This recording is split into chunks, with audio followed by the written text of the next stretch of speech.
الذين يؤمنون بالغيب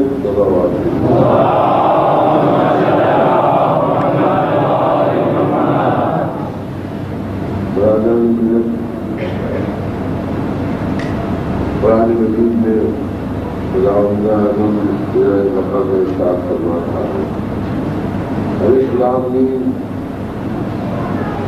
ذالک الکتاب لا ریب فیہ، وہ کتاب ہے شک کی گنجائش نہیں، ہدی للمتقین، ہدایت ہے صاحبان تقویٰ کو۔ کون صاحبان تقویٰ؟ الذین یؤمنون بالغیب، وہ صاحبان تقویٰ جو غیب پر ایمان لائے۔ اس آیت کے ذیل میں قرآن اور علی کے موضوع پر شریعت الغیرات بین میں مسلسل گفتگو آپ کے سامنے جاری ہے۔ وہ کل تنزیل قرآن کی منزل میں یہاں تک بات پہنچی تھی کہ ایک قرآن تو وہ ہے جو اللہ نے لوح محفوظ پر نازل کیا، دوسرا قرآن یعنی اسی کی دوسری شکل اور دوسری کاپی، دوسرا ایڈیشن وہ ہے جو مولا کائنات علی ابن ابی طالب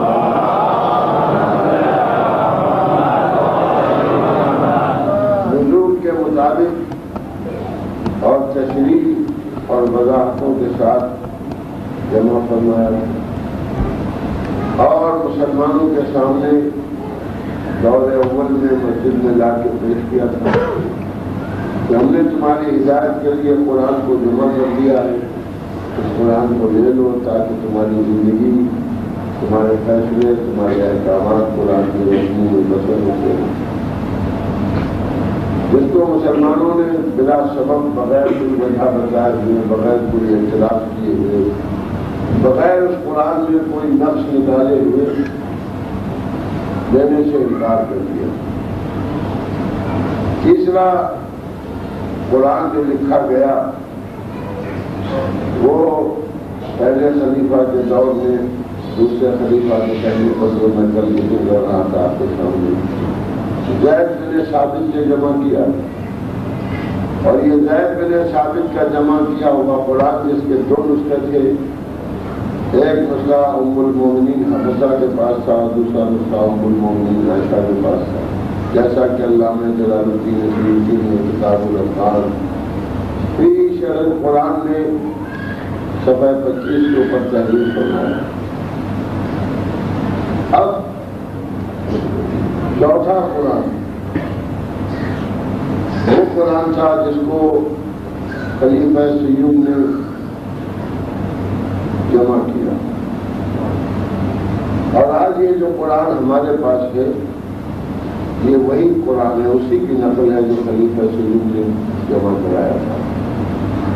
اس میں تمام مسلمانوں کا متفقہ فیصلہ ہے، کوئی شیعہ سنیوں میں جو فرقے ہیں ان میں کوئی اختلاف نہیں کہ یہ بیعت عثمانی ہے، یہ تیسرے دور میں خلیفہ عثمان نے اس قرآن کو جمع کرایا، اور وہی قرآن نقل ہوتے ہوئے یک کے بعد دیگرے ہم تک پہنچ گیا، اور آج اسی قرآن پر سب کا ایمان۔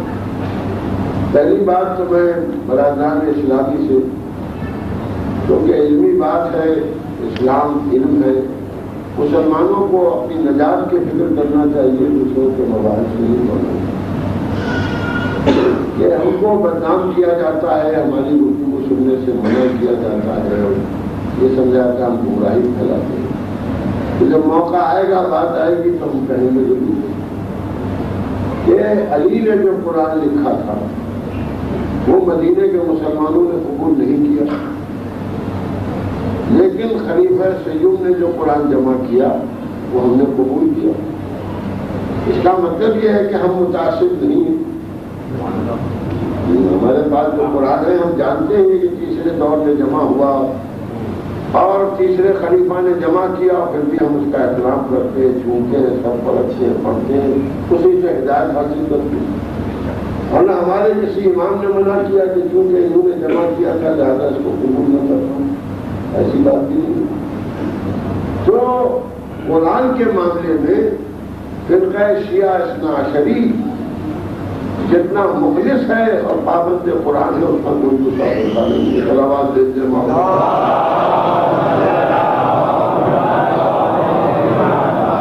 آج میں آپ کے سامنے ایک جملہ ضرور دہراؤں گا کہ عام طور پر سلوگنس نعرے. دیکھیے اہل بیت حق ہے، حق اہل بیت. ان کے مقابلے میں نہ کوئی دلیل لائی جا سکتی ہے، نہ کوئی ثبوت لایا جا سکتا ہے قرآن سے نہ حدیث سے. صرف ایک راستہ ہے مخالفین آل محمد کے پاس، نعرے، سلوگن، نعرے بنانے. چنانچہ ایک نعرہ یہ بھی چل رہا ہے سکہ راج الوقت. آج کل بہت زبانوں پر تحریروں میں مضمونوں میں چلا رہا ہے. سلوگن ہے، نعرہ ہے کہ رسول اللہ نے 2 چیزیں چھوڑی تھی، قرآن اور اہل بیت. مسلمانوں میں سے ایک نے قرآن لے لیا، ایک نے اہل بیت کو لے لیا. سنا ہوگا اور بعض اپنے بھی دوہرا دیتے بے سوچے سمجھے. یعنی مسلمانوں کو تو یہ عالم ہے کہ ان کا کوا ناک لے گیا تو ان کا کوا ناک لے گیا، کوا ناک لے گیا. ویسے دوڑ کے بھی دیکھو ہے کہ واقعی لے گیا. اسی طریقے سے یہ نعرہ باشیہ بھی دوہرا دیتے ہیں. 2 چیزیں رسول اللہ نے چھوڑی تھی، قرآن اور اہل بیت. اہل سنت نے قرآن لے لیا، شیعوں نے اہل بیت کو لے لیا. کیا مانی اس نعرے؟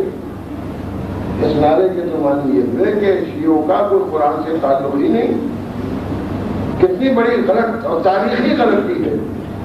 اور کمال یہ ہے کہ جنہوں نے اہل بیت کو اپنایا آج بھی قرآن انہیں کے یہاں، اور جن کو لوگ کہتے ہیں قرآن لے لیا انہوں نے آج تک نہیں لیا. صلوات دیتے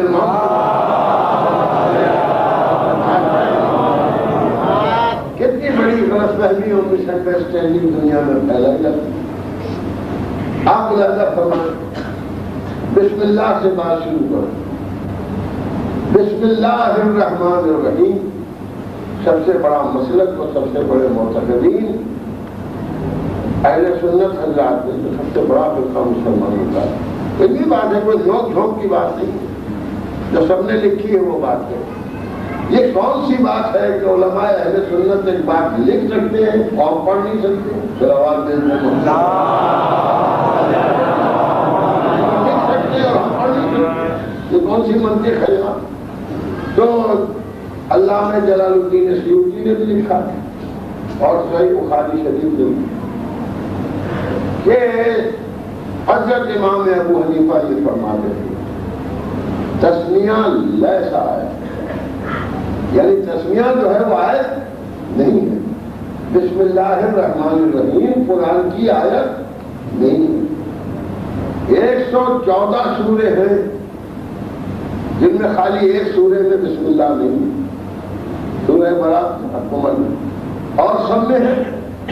تو 113 جگہ جو قرآن میں مسلمان بسم اللہ الرحمن الرحیم پڑھتا ہے اس کو امام ابو حنیفہ کا فتویٰ ہے، اعلان ہے کہ یہ قرآن نہیں ہے، یہ تو تبرکاً پڑھا جاتا ہے. اللہ کے نام سے شروع کرتا ہوں جو رحمان الرحیم ہے، یہ قرآن کی آیت نہیں ہے. تو اب 113 آیتیں کم ہو گئی نا قرآن سے، اور ہر سورے کے پہلے لکھی ہوئی ہے سوائے سورہ برات کے. تو یا تو قرآن سے نکالی جائے ہے بسم اللہ نہ لکھی جائے، اور یا یہ کہیے کہ ہم فتویٰ نہیں مانتے. یہ کیسے ماننے والے ہیں کہ مانتے ہیں بات نہیں مانتے ہیں؟ صلوات دیتے ہیں. میں تلاش میں رہا کہ معاملہ کیا ہے کہ بسم اللہ کو قرآن میں آیت ہونے سے انکار کر دیا جائے. لیکن جب بسم اللہ کی تفسیر کی روایت میرے سامنے آئی ابن عباس سے رات بھر مولانا نے تفسیر بیان کی اور خلاصے میں یہ ارشاد فرمایا جو کچھ سارے قرآن میں برابر آپ سنتے ہیں اللہ سے وہ سورہ الحمد ہے، جو کچھ سورہ الحمد ہے وہ بسم اللہ الرحمن الرحیم میں ہے، اور جو کچھ بسم اللہ میں ہے وہ بائے بسم اللہ میں ہے، اور جو کچھ بائے بسم اللہ میں ہے وہ اس نقطے میں ہے جو بے کے نیچے دیا تھا. میں وہ نقطہ ہوں. شاید جب یہ حدیث سامنے آئی ہوگی تو کہا بسم اللہ آیت ہی نہیں ہے، تو پہلی آیت غلط ہو گئی. صلوات دیتے محمد.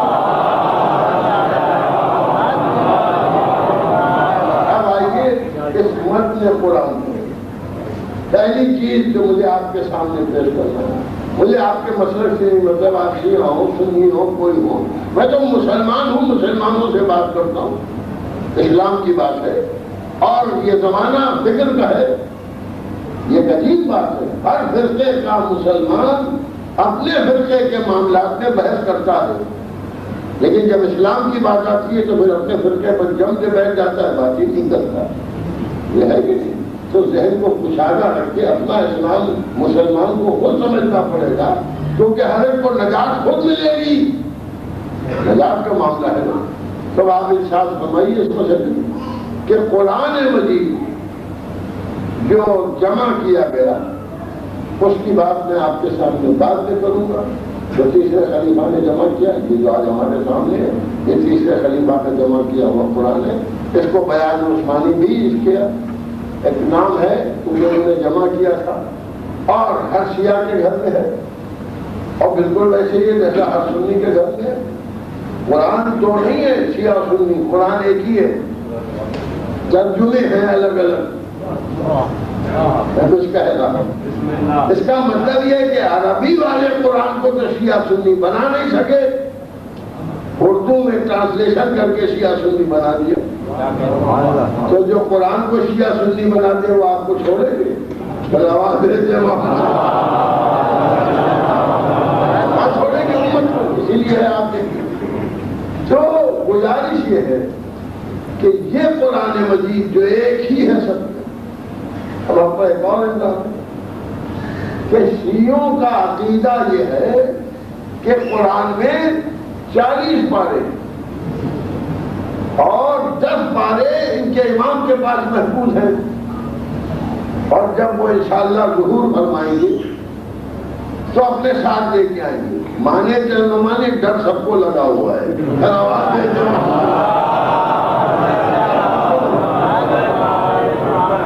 سے کہیں کہ ہم نہیں مانتے، نہ مانیں، لیکن خوف آنے والے کا خوف سب کے دلوں میں بیٹھا ہے، بس یہی ہے کہ سب ڈر رہے ہیں، ہم انتظار کر رہے ہیں، نہیں تو بس ہے اور کیا بات ہے۔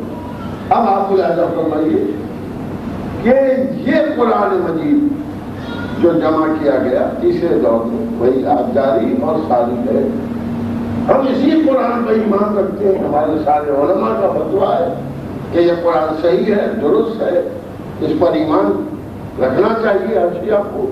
تمام بزرگ علماء نے حدیث وقت اجازت ایک ایک کا حوالہ دیتا ہوں، اور اسی کے ساتھ ساتھ ہمارے تمام ائمہ نے یہ کہا کہ نہیں یہ قرآن ہے، تو ہمارا امام تیسرے خلیفہ کے دور میں لکھا ہوا قرآن مانتا ہے، اور مسلمانوں کا خلیفہ امام کا لکھا ہوا قرآن تسلیم نہیں کرتا۔ تو تعصب کس کو ہے اسلام سے؟ ہم کو ہے، ہم کو نہیں، ہم تو قرآن کے ماننے والے ہیں۔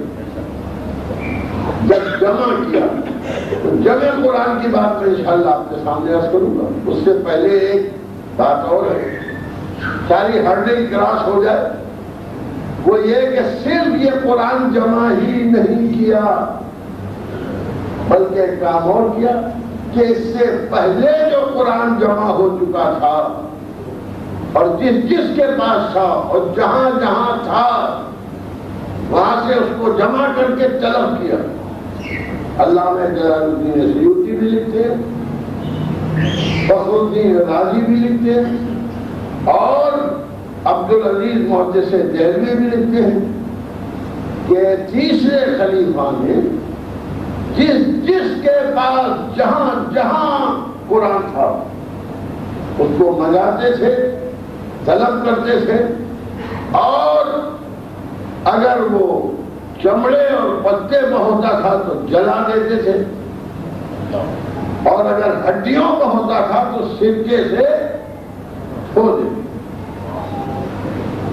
قرآن مجید میں کچھ کہوں گا نہیں، کمنٹ میرا کام نہیں ہے، میں جو پڑھوں گا جو آپ سمجھیں گے وہ سمجھیں گے، مسلمان کو اختیار، لیکن یہ ہسٹری ہے، یہ تاریخ ہے، اور یہ تاریخی تحقیق ہے کہ پچھلا قرآن چاہے وہ کاتبین وحی کے ہاتھ میں لکھا ہو، چاہے وہ زید بن ثابت کا جمع کیا ہو، اور یہ نہیں کہ مل جاتا تھا، منگاتے تھے، چنانچہ ابو اسود دوری سے بھی منگایا گیا قرآن، اور انہوں نے کوفے میں دینے سے انکار کر دیا کہ میرے پاس جو کاپی ہے وہ میں نہیں دوں گا، تو ان کو گرفتار کر کے بلایا گیا مدینے، ان سے کہا قرآن جمع کرو، تو میں قرآن نہیں دوں گا۔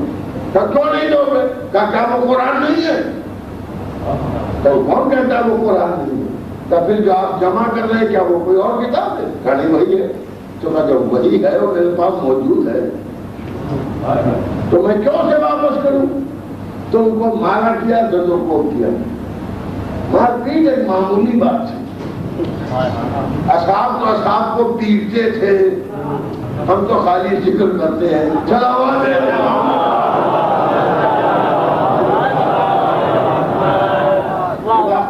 آج ہم سے احترام کی بات کی جاتی ہے، خود ایک کا دوسرے کے کیا احترام تھا وہ آپ تاریخ میں دیکھتے۔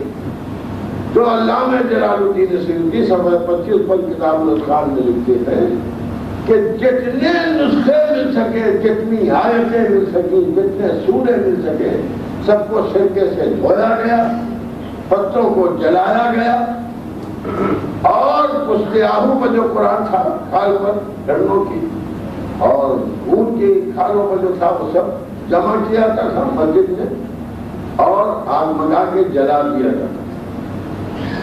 قرآن جلایا گیا، کیوں جلایا گیا اس کا کوئی سبب نہیں بتایا، اس کا کوئی سبب آپ ذرا ملاحظہ فرمائیں، یعنی پھر سے جمع کیا جا رہا ہے۔ یہ تو ٹھیک ہے بھائی جمع کیا جا رہا ہے، اس میں کوئی آبجیکشن نہیں ہے کہ تاج کمپنی کا ٹھیکہ کہ وہی چھاپے کہ دوسرا نہیں چھاپے گا، دوسرا بھی چھاپ سکتا ہے قرآن، لیکن تاج کمپنی یہ نہیں کرتی کہ دوسرے کمپنیوں کا قرآن جلا۔ یہ بات آج مسلمانوں کو سوچنا پڑے گا کہ جمع جو کیا گیا جلایا کیوں گیا، کیوں جلایا گیا؟ کیا وہ قرآن نہیں تھا؟ احترام کی بات نہیں کر رہا ہوں، وہ تو ہے بات کہ مسلمان اور قرآن جلائے اور پھر کہے کہ قرآن ہم نے لے لیا، تلوار بھیجے محمد، قرآن سونے کی روایت وہ قرآن جلایا گیا، جبکہ وہ قرآن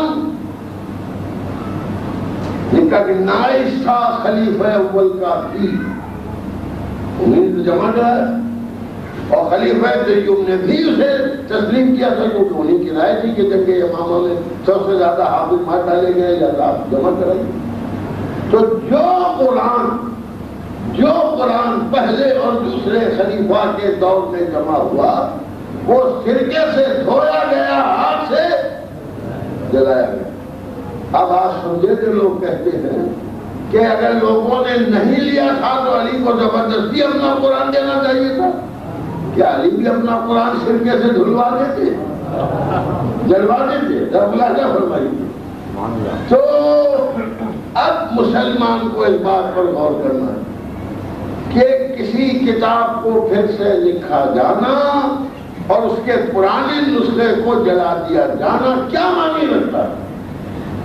اگر ایک دستاویز کسی عدالت میں پیش کی جائے اور کہا جائے کہ یہ دستاویز ہے، یہ وصیتیں ہیں فلاں صاحب کی، ان کا اوریجنل کہاں ہے جو ان کی زندگی میں تھا؟ انہوں نے تو لکھا ہی نہیں، بعد میں لوگوں نے جمع کیا تھا، وہ کہاں ہے تاکہ طے نہیں کر سکے، تو ان کا اس کو تو جلا دیا، تو وہ دستاویز مشکوک ہو جائے گی جس کی اصل جلا دی گئی ہو۔ اس لیے میری دلیل یہ ہے کہ اسلام کے تمام فرقوں میں قرآن مشکوک ہے۔ ایمان کا تھا قرآن پر، قرآن ہے کہاں؟ قرآن کو جلا دیا گیا، اور یہ تو جمع کیا گیا، اگر یہ وہی تھا تو ادھر جمع کیا گیا تھا تو جلانے کی کیا ضرورت تھی؟ جلایا جب ہی جائے گا، دھویا جب ہی جائے گا جب کچھ چینج کرنا مقصود ہوگا۔ صلوات محمد، ایک اور صلوات آپ بھیجیں گا۔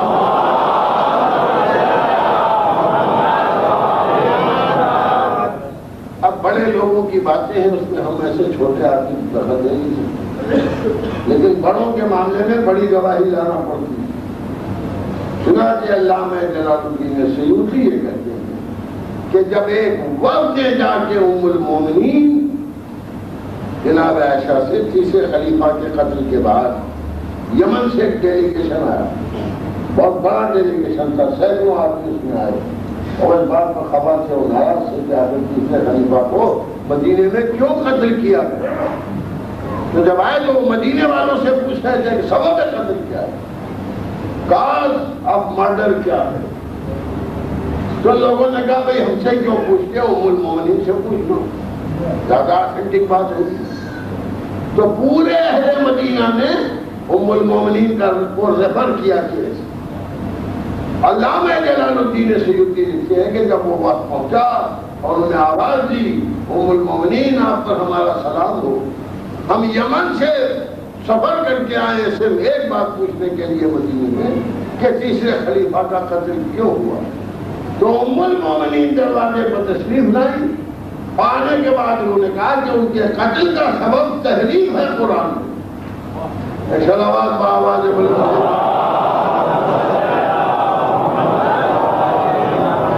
کیونکہ جمع قرآن میں انہوں نے قرآن کی آیتوں کو کم کیا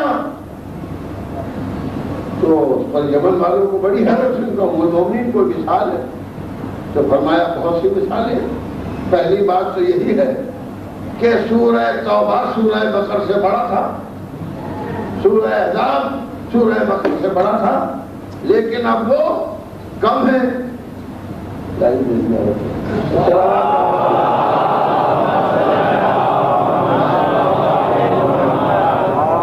اب وہ کم ہے۔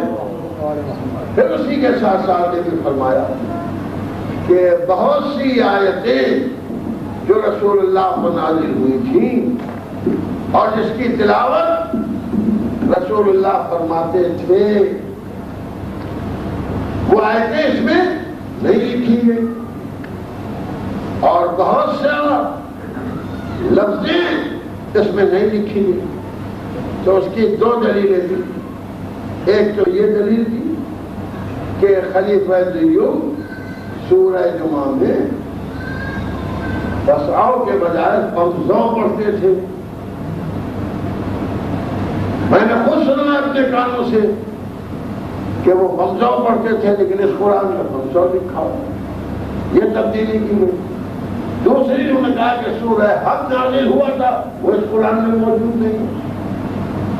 تیسری مثال اور تیسرا سائٹیشن انہوں نے یہ پیش کیا کہ خلیفہ دیوم کہا کرتے تھے کہ آیہ رجم میرے سامنے نازل ہوئی تھی، لیکن وہ کہتی ہے قرآن بھر میں کہیں آیہ رجم نہیں ہے۔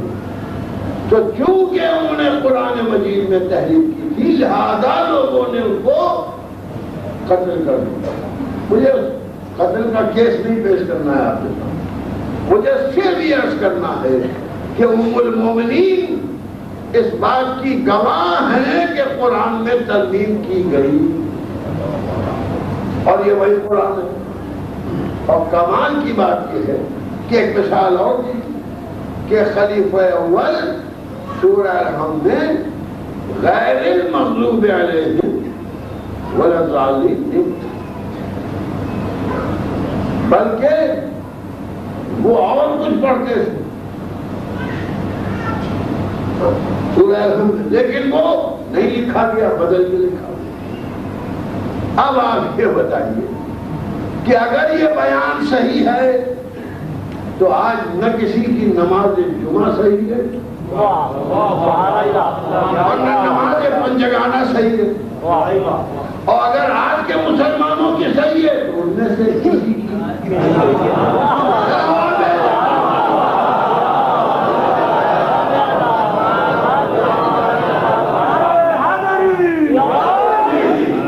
یاد رکھیے گا، میں نہیں کہہ رہا ہوں، یہ تو میں نے آپ کے سامنے آرگومنٹ اور بحث جو ہے علامہ جلال الدین سیوطی کا پیش کیا ہے۔ جب آپ قرآن لیں وہ آیتیں نہیں ہیں سورے، پھر عبداللہ ابن عمر فرماتے تھے کہ موعظتین قل اعوذ برب الناس اور قل اعوذ برب الفلق، کہتے تھے یہ قرآن ہے ہی نہیں، یہ تو تعویذ ہیں جو جبریل لے کے آئے تھے رسول اللہ کے لیے، تعویذ ہیں جو جبریل لائے تھے، اس کو قرآن میں کیوں لکھا گیا؟ اور جہاں بھی وہ قرآن میں لکھا دیکھتے تھے فوراً اس کو مٹا دیں. کہتے تھے 1000 مرتبہ تم کو سمجھاتے ہیں کہ موعظتین قرآن نہیں ہے، اور آج تک چھپ رہے ہیں موعظتین قرآن میں، تو قرآن کہاں صحیح ہے؟ میری تقریر یہ ہے کہ 73 فرقوں میں 72 فرقوں کے نزدیک قرآن ہی نہیں ہے. اس میں کمیاں ہیں، اس میں زیادتیاں ہیں. اب سنیے، علامہ جلال الدین سیوطی نے کتاب الاتقان فی علوم القرآن اور تاریخ الخلفاء میں بھی یہ لکھا ہے کہ جب ایک ڈیلیگیشن تیسرے خلیفہ کے پاس گیا اور اس نے ریکویسٹ کی، عرضی پیش کی، تحریر پیش کی کہ خلیفۃ المسلمین جو آپ نے قرآن جمع کیا ہے بڑا کار نمایاں کیا، لیکن یہ قرآن میں بہت سی غلطیاں ہیں، تو ان غلطیوں کو ٹھیک کرا دیجیے. جن کی چند میں نے آپ کے سامنے پیش کی، پورا اشرا پڑھا جا سکتا ہے غلطی، لیکن چند میں نے نمونے آپ کے سامنے پیش کیے. تو خلیفہ سیوم نے جواب دیا، بھائی میں نے جمع کرا دیا، اگر غلطی رہ گئی ہے تو چلنے دو.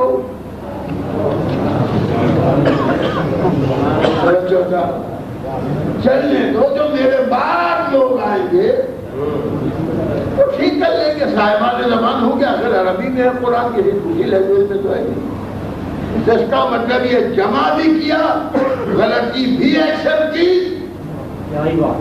اور کریکشن کی پرمیشن بھی دے دی. اس دیش کا آگے کا مضمون شروع ہو رہا ہے. سلام اجازت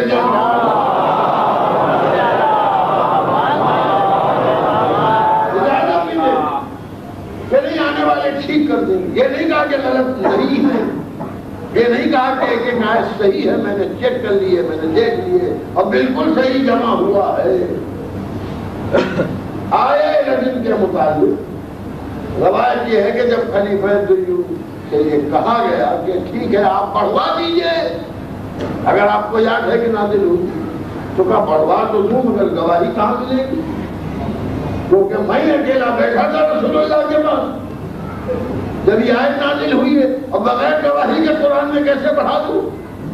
اس کا مطلب یہ قرآن میں آیت رکھنے کے لیے گواہی چاہیے. اگر خلیفۃ المسلمین کو بھی گواہی نہ ملے تو بڑھا نہیں سکتا، گھٹا نہیں سکتا. تو پھر یہ جو جمع ہو کے ہمارے سر پر آ گیا اور اس میں غلطیاں رہ گئی، تو اب 72 فرقوں کا تو کوئی تعلق ہی اس قرآن سے نہیں رہا. آتھینٹسٹی نہیں ہے. اگر ایمان لائیں گے بھی تو ناقص قرآن ہو، غیر کامل قرآن. اور جس ڈاکومنٹ میں ایک سینٹنس بھی ڈاؤٹ فل ہو جائے تو پورا ڈاکومنٹ بیکار ہو جاتا ہے. تو ہمارے مقابلے میں اس قرآن سے تو کوئی دلیل پیش ہی نہیں کر سکتا. اب آئیے جو آپ سوچ رہے ہوں گے کہ بھائی تو پھر آپ ہم مانتے ہیں، یہ مانتا ہے، اس نے عشری مانتا ہے، ہمارے 12 اماموں نے کہا کہ قرآن ہے. ابھی تو آپ تقریر کر رہے ہیں کہ اس میں غلطی رہ گئی، اس میں وہ رہ گیا، پھر آپ کیسے کہتے ہیں؟ سرکار ہم اس قرآن پر ایمان نہ لاتے اگر تیسرے خلیفہ کے بعد چوتھے خلیفہ علی نہ ہوتے.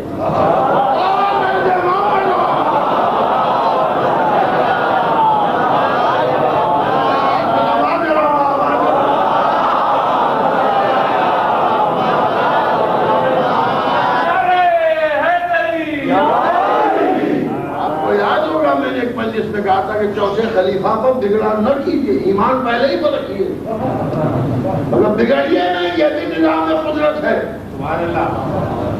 اگر عام مسلمانوں میں بھی پہلے ہوتے تو کریکشن کون کرتا؟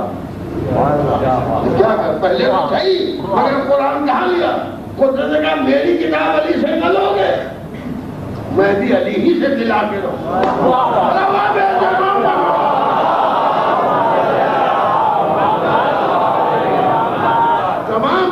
لکھتی ہیں، علامہ جلال الدین سیوطی بھی لکھتے ہیں، محدث زید بھی لکھتے ہیں کہ ابو اسود دوئلی نے، جو صحابی پیغمبر اسلام بھی تھے، صحابی امیر المومنین، انہوں نے آ کے یہ عرض کی کہ یا علی، عرب قرآن غلط پڑھ رہے ہیں، عرب اعراب غلط پڑھ رہے ہیں، قرآن غلط پڑھ رہے ہیں، معنی بدلے جا رہے ہیں قرآن کے۔ تو علی نے کہا ٹھیک ہے، کریکشن کر دو، صحیح کر دو، اعراب لگا دو، مگر مجھے دکھا دینا۔ یہ چوتھی خلافت ہے علی کا زمانہ، ادھر جنگیں ہو رہی ہیں، جمل بھی ہو رہی ہے، شبیر بھی ہو رہی ہے، نہروان بھی ہو رہی ہے، اور کام بھی ہو رہا ہے۔ توجہ چاہ رہا ہو، اب اسود شاگرد امیر المومنین، انہوں نے اعراب لگایا، ری رائٹ کیا قرآن کو، پورا قرآن ابو اسود، تو علی کو دکھایا، کہا ٹھیک ہے، اس کے نسخے بنواؤ، سب طرف بھیج دو۔ علی نے کیا کیا؟ ترتیب نہیں بدلی لیکن کریکشن کر دیا۔ آج جو یہ قرآن ہمارے پاس ہے، compiled by Usman and corrected by Ali۔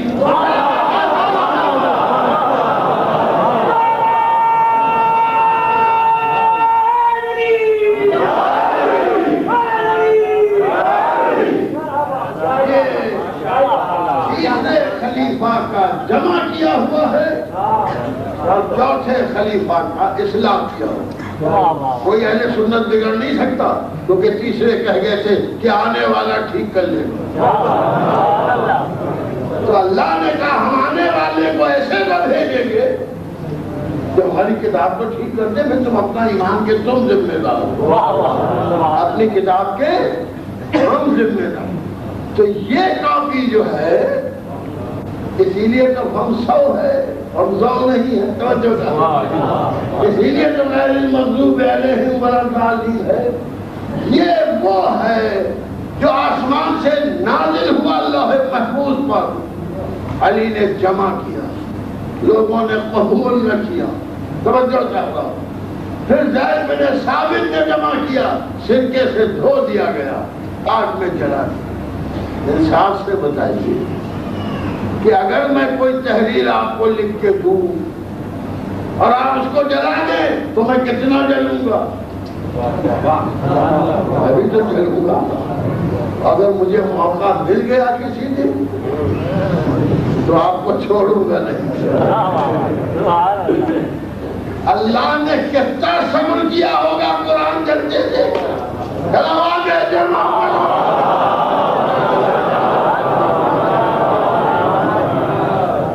قرآن جلانے والے کو اللہ چھوڑ نہیں سکتا، کیسے چھوڑ دے رہے؟ اللہ کی کتاب جلا دیا گیا، سرکے سے دھو دیا گیا۔ تو اب سارے قرآن ڈسپیئر ہو گئے، تیسرے خلیفہ کا جمع کیا، اور علی ابن ابی طالب علیہ السلام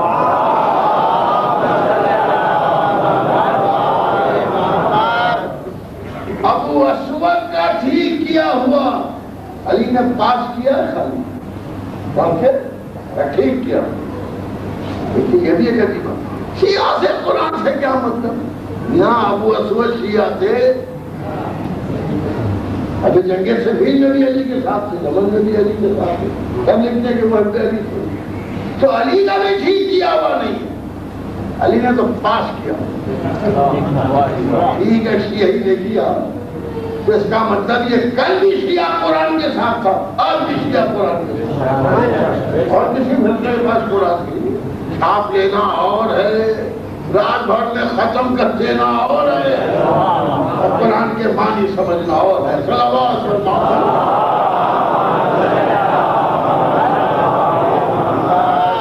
اب سمجھ میں آیا کہ مولا کائنات نے چوتھی خلافت کو کیوں قبول کیا، کیونکہ وہ تو محافظ تھے، وہ محافظ تھے، لہذا انہوں نے سوچا کہ یہ بنا رہے تو بن جاؤ، جو ہم ہیں وہ تو ہیں ہی، اب یہ بھی مان رہے تو کم سے کم ہمارا حکم تو چلے گا، یہ نہ مانیں گے تو قرآن تو ایک رہے گا۔ آپ بتائیے انصاف سے، علی یہ بھی کر سکتے تھے کہ جب چوتھے خلیفہ ہوئے تو کہتے عثمان والا قرآن کینسل، میرا جمع کیا ہو، کر سکتے تھے کہ نہیں کر سکتے؟ یہ نہیں کیا، ایسی کو ٹھیک کر۔ ارے قرآن تو اللہ کا ہے، کتاب تو اللہ کی ہے، کلام تو اللہ کا ہے، اس سے کیا بحث کہ میرا ہے کہ ان کا ہے؟ نہ صحیح ترتیب سے یہی سمجھنے میں پریشان ہوں گے. ہمارے والوں کو تو کوئی زحمت ہوگی نہیں، کیونکہ وہ تو ہم ہی سے پوچھا کریں گے. یہی نہ تفصیل لکھ پائیں گے، ہمیں ہمارا کیا بگڑتا ہے؟ کس کی پہچان کیا ہے کہ خلیفہ سے یہ نہ پوچھا تھا؟ بڑے سورے پہلے، اس سے چھوٹے، اس کے بعد اس سے چھوٹے، اس کے بعد جیسے ہے، جیسے 3 علامت ہے اور آیات ہیں جن کی اصلاح، جن کا کریکشن ابو اسود علی نے کیا اور علی نے اس کو ملاحظہ فرمایا اور پاس کیا. اور پاس کرنے کے بعد کہا یہ جائے. تب کمال کی بات سنیے، تیسرے خلیفہ نے جمع کیا تو پہلے دوسرے کا جمع کیا ہوا جلوایا بھی مٹوایا. میں کیا کہتا ہوں؟ اور علی نے اسی کو کریکٹ کر دیا کہ اب نہ تم جلا سکو اور نہ مٹا سکو، جلوا دو.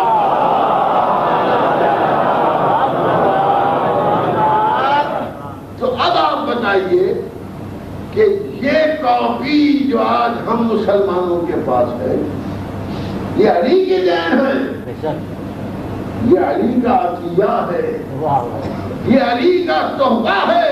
علی کو مانو یا نہ مانو، قرآن علی ہی والا پڑھنا پڑے، وہی احسان ہے.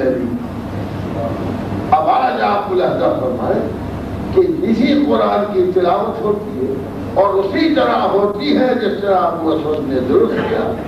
جو اعراب ابو اسود نے لگا دی، جہاں زبر لگا دیا آج تک زبر ہے، جہاں زیر لگا دیا آج تک زیر ہے، جہاں پیش لگا دیا آج تک پیش ہے، جہاں مت کھیل دیا آج تک مت ہے، جہاں نقطہ رکھ دیا آج تک نقطہ ہے.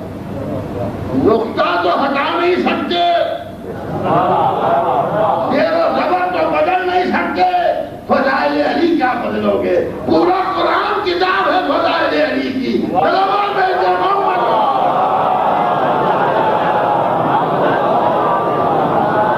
ان مجلسوں میں نہ جاؤ جس میں علی کے فضائل بیان ہوتے، اس کتاب کو نہ پڑھو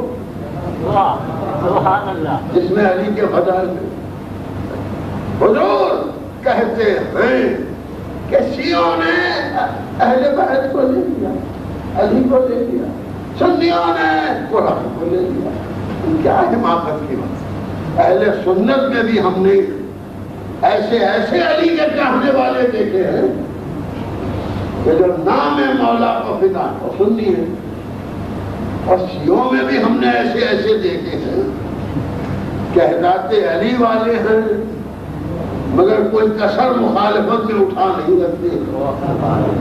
تو میں نے جو عرض کیا تھا، نہ شیعہ نہ سنی، نجات کا انحصار علی کو ہے. جو حب علی ہے اس کو نجات ہے، جہاں بغض علی ہے وہاں نجات ہے. وہی کفر ہے، وہی نفاق ہے. آپ ملاحظہ فرمائیں. وقت میں گنجائش رہی تو کبھی میں عرض کروں گا، لیکن سب جانتے ہیں بات. شیعہ سنی کی بحث نہیں ہے، بحث حب علی اور بغض علی. اسلام کی تدبیر دینے والے، اسلام کے بچانے والے، اسلام کی حفاظت کرنے والے، قرآن کی حفاظت کرنے والے ائمہ معصومین ہیں جنہوں نے ہر دور میں حفاظت فرمائی. اور قرآن نے اپنے متعلق خود قرآن میں جو کہا وہ خالی دعویٰ رہتا، اس کی کوئی دلیل نہ ملتی. لیکن علی ابن ابی طالب نے اس کے دلائل بھی فراہم کیے کہ قرآن جو کہہ رہا ہے وہ سچ کہہ رہا ہے. اگر علی ثابت نہ کرتے تو آج بھی کسی کا ایمان ثابت نہ ہوتا. صلوات کہتے ہیں آپ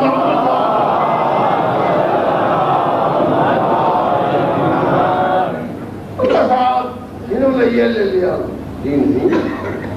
ہمارے پاس قرآن بھی ہے، ہمارے پاس دامن اہل بیت بھی. ہم صحیح قرآن کے پیرو ہیں، اس لیے کہ آل محمد کے ماننے والے، اور جو آل محمد کو مانے گا وہ قرآن کو چھوڑ ہی نہیں سکتا. ہمارے تو ایک ہاتھ میں قرآن ہے، ایک ہاتھ میں دامن آل ہے. یہ تو ہم ہیں. آؤ ہم تمہیں رسول اللہ کو دکھائیں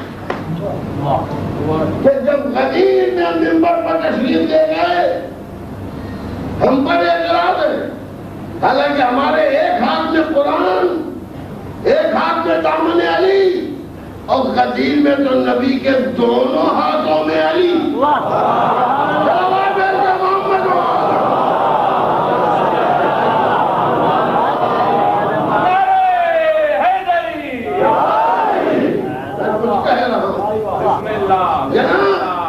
کوئی تاریخ نہیں بتاتی کہ غدیر خم نے جب علی کو اٹھایا ہے پیغمبر نے تو ایک ہاتھ میں قرآن لیے تھے اور ایک ہاتھ میں علی کو لیے تھے، نہیں دونوں ہاتھوں میں علی ہی تھے۔ کسی صحابی نے کہا یا رسول اللہ بس علی آپ کے ہاتھ میں قرآن نہیں ہے؟ کیسے کہتا؟ اس لیے کہ نبی پہلے کہہ چکے تھے قرآن علی کے ساتھ ہے، علی قرآن کے ساتھ ہے، تو قرآن و علی جدا ہے ہی نہیں۔ فرق یہ ہے کہ وہ قول ہے، یہ فعل ہے، وہ اللہ کا قول ہے، یہ اللہ کا فعل ہے، یعنی وہ ثابت ہے، یہ ناطق ہے، وہ تھیوری ہے، یہ پریکٹیکل ہے۔ جو علی کو نہ مانے گا وہ قرآن کو کیا مانے گا؟ صلوات بھیجے محمد، ایک اور صلوات ذرا بار۔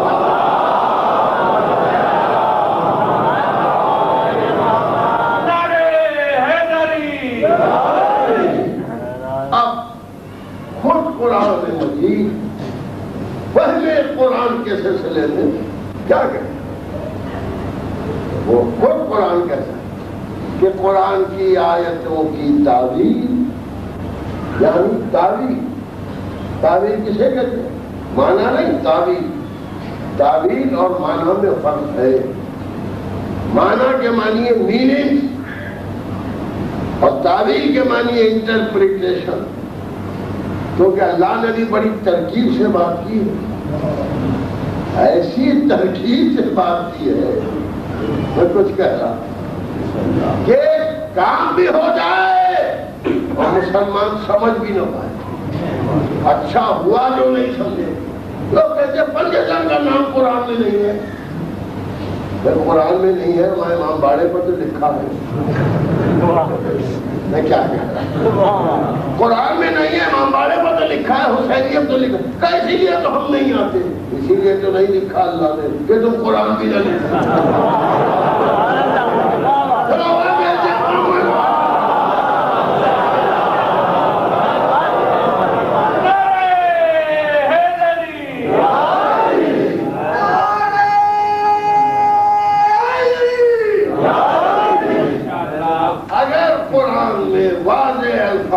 اللہ پنجتن یا 12 امام ہو یا 14 معصوم، 13 معصوم، ان کے نام لکھ دیتا ہے نا، تو یہ قرآن صرف شیعوں کا ہوتا، مسلمانوں کا نہ ہوتا۔ اور اللہ چاہتا تھا کہ تم چاہے جتنی کتابیں لکھو آل محمد کی مخالفت میں، میری کتاب رہے ان کی محبت اور تمہارے گھر میں رہے، تم ہی چھاپو، شیعوں سے زیادہ چھاپو، چھاپ چھاپ کے فری بانٹو تاکہ ہر گھر میں مدھے ہرے بیٹھو رہے۔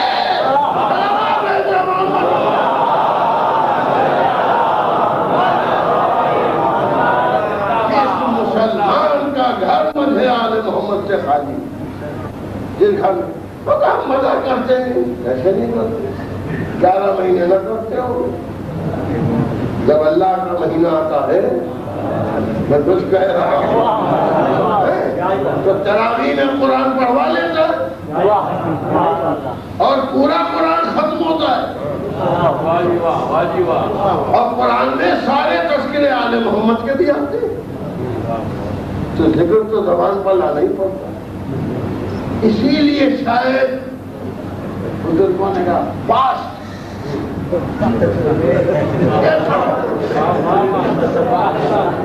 کہہ رہا اتنا تیز پڑھو کہ نمازی سمجھ نہ پائے کہاں مجھے علی کی آیت نازل ہوئی، کہاں نکل گئی۔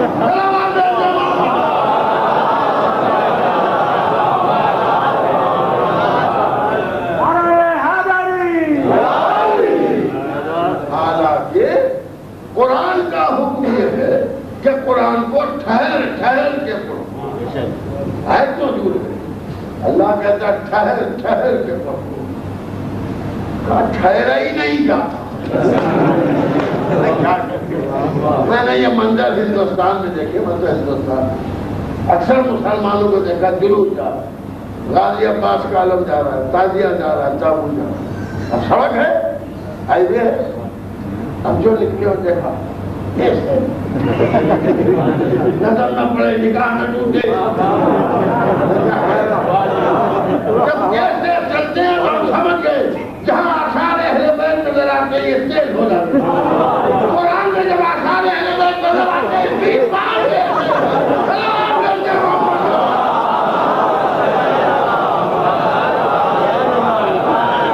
ایک اور سلامات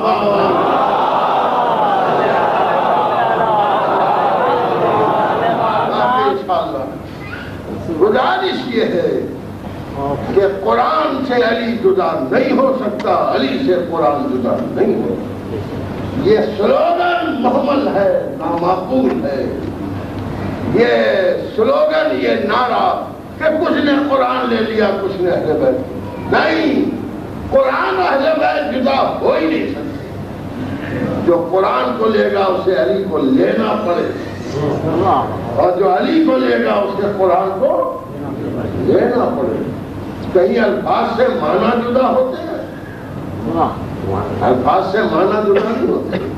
اب قرآن میں کیا ہے اور مولا کائنات سے کس طرح سے قرآن، جناب قرآن معجزہ ہے، قرآن معجزہ ہے۔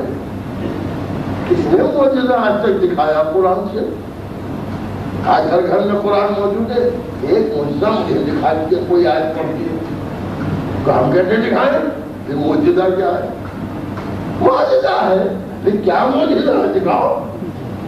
اگر قرآن معجزہ ہے تو معجزہ دکھاؤ، کہ ہم نہیں دکھا سکتے مگر ہے، تو پھر کیوں ہے جب کوئی دکھانے والا نہیں ہے؟ جب معجزہ ہوگا تو کوئی صاحب اعجاز بھی ہوگا۔ یہ قرآن تو مسلمانوں کے ہاتھ میں ایسے ہی ہے جیسے موسیٰ کا عصا۔ آج اگر کہیں سے برآمد ہو جائے، کھدائیاں ہو رہی ہیں، اور کئی کھدائی میں اسرائیل میں جناب موسیٰ کا عصا نکل آئے، تو عصا تو مل جائے گا لیکن مارنے سے دریا کا پانی نہیں پڑے گا۔ عصا مل جائے گا مگر سانپ نہیں کھائے گا، کیونکہ معجزہ دست موجز نما میں ہوتا ہے۔ میں کچھ کہہ رہا ہوں، معجزہ دست موجز نما میں ہوتا ہے۔ مسلمانوں قرآن معجزہ ہے اور کوئی دکھا نہیں سکتا۔ علی نے معجزے دکھائے قرآن کے، حسن نے معجزے دکھائے قرآن کے، حسین نے تو اتنا بڑا معجزہ دکھایا کہ نوکے نیزہ پر قرآن پڑھا۔ علی نے تو پیدا ہوتے ہی معجزہ دکھا دیا قرآن پڑھ کے، کہ کوئی بچہ نہیں پڑھ سکتا، ہم پڑھ لیں۔ باپ نے پیدا ہوتے ہی قرآن پڑھا، اب بیٹے نے شہید ہوتے ہی قرآن پڑھا۔ کوئی پڑھ سکتا ہے؟ انسان کا نہیں پڑھ۔ یہ بتانے کے لیے کہ قرآن سے جدا نہیں ہے اور ہم قرآن سے جدا۔ اور تم نے قرآن کے ساتھ کیا کیا؟ قرآن پر کیا ظلم کیا گیا؟ قرآن جاننے والی نہیں۔ قرآن کو تو یزید کیا کہتا ہے؟ یزید یہی تو کہتا تھا کہ کیسا قرآن، کیسی وحی، قسم خدا کی اگر حسین قربانی نہ پیش کرے، اور صرف قربانی نہیں، اگر امام زین العابدین اور جناب زینب صلوات اللہ علیہ کربلا سے کوفے اور کوفے سے شام نہ جاتی تو اسلام ختم ہو گیا۔ آج سیرت یزید کا نام اسلام ہوتا، سیرت محمد کا نام اسلام نہیں ہوتا۔ یہ احسان ہے ثانی زہرا کا۔ اور کس طرح سے اسلام کو بچایا؟ کہ جب امام زین العابدین کو یزید نے بلایا تو جناب زینب نے کہا بیٹا میں تم کو تنہا نہ جانے، میں بھی تمہارے ساتھ دربار میں چلوں۔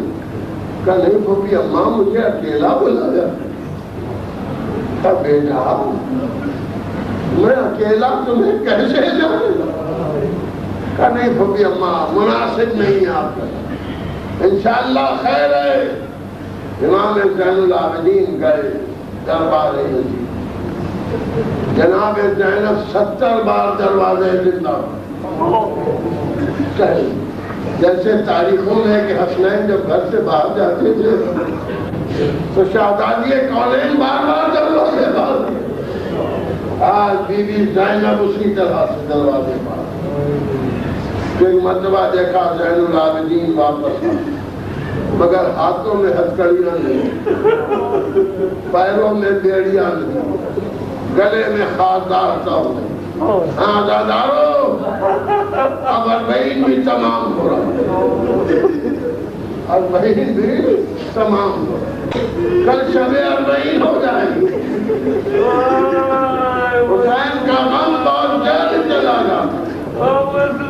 دادارو لکھا ہے کہ جب سید سجاد آئے کہ بیٹا خیر، کہ پھوپھی اماں یزید نے ہم کو رہا کر، اور رہائی کی خبر سنی، روایت کے کلمے ایک مرتبہ کا ہائے بھیا، اور بے ہوش ہو گئے۔ یہ معمولی بات نہیں ہے، بے ہوش ہو گئے۔ روز عاشور رخصت حسین سے پہلے تک جناب زینب کو 70 بار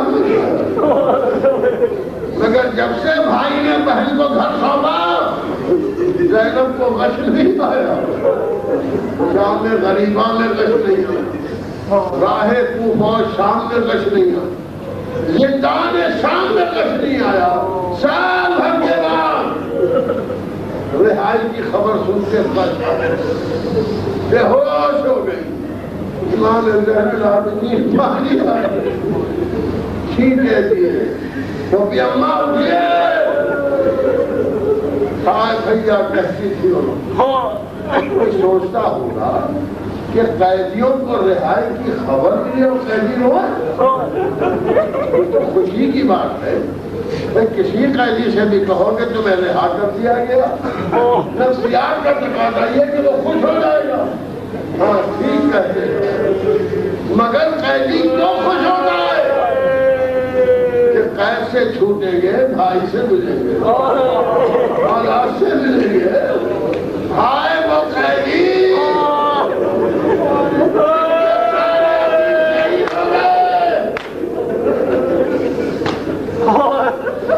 کیا خوشی ہوتی ہے۔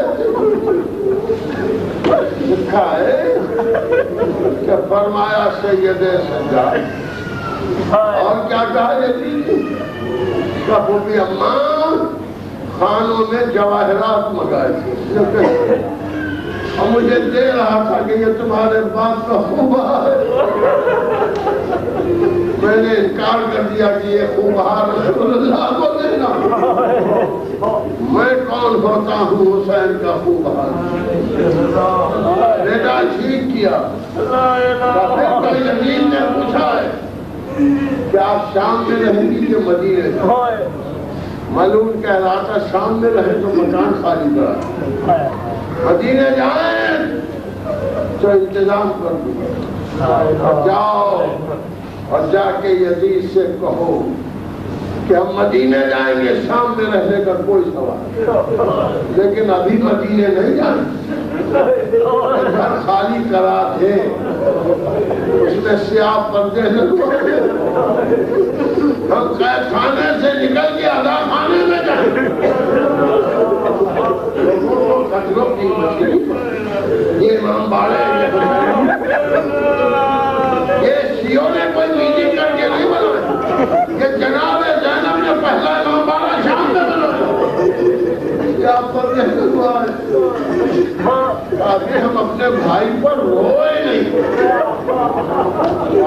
گھر خالی کرو۔ دیکھا گھر خالی ہوا، اسیر قید خانے سے نکلے اور ادا خانے میں جانے لگے۔ سائل کہتا ہے کہ میں یہ منظر دیکھ رہا، مگر میں نے یہ دیکھا کہ ایک بیوی قید خانے سے باہر لائی جاتی مگر پھر وہ قید خانے میں چلی جاتی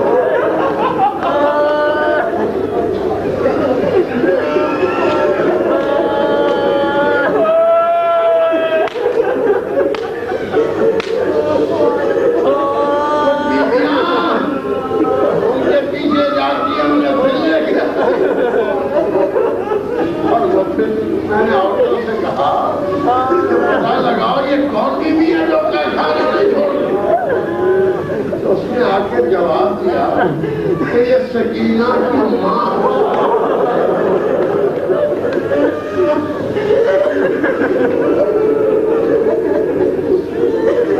میری بچی تنہا آپ سب مدینے سے ڈالے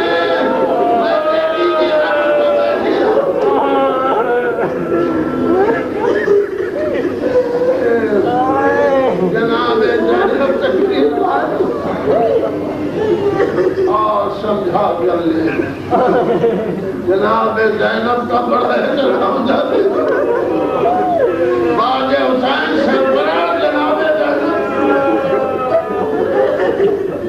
انداز بدلا شہزادی کا بدلا سید سنجار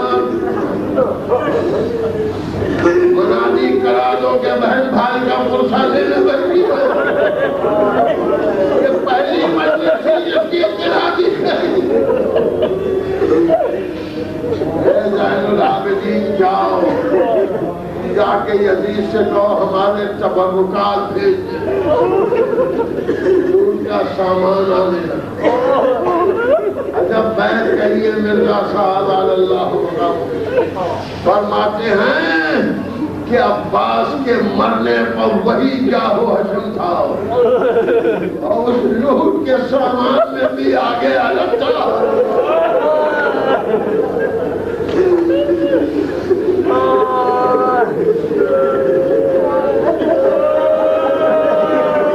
الگ داخل ہوا لوگ پوچھتے ہیں آپ مجلس کے بعد تب اذکار اٹھاتے ہیں ارے یہ بھی بیوی زینب عالم میں ایک سوکھا مشکیلہ بھی منا تھا بیویاں کھڑی ہو گئی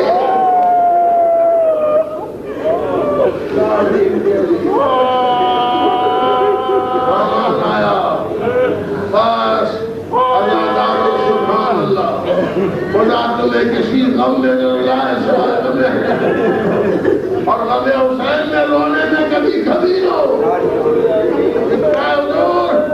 سامان جو آیا تو سب سے پہلے جناب زینب اس خان کی طرف بڑی جس میں چادریں رکھی ہوئی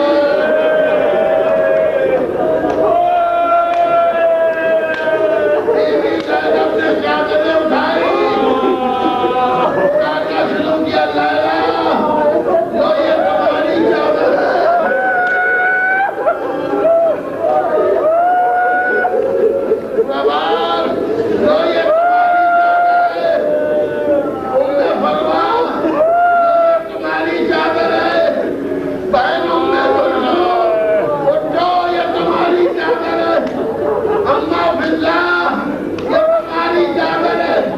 مجلس تمام ہے ایک مرتبہ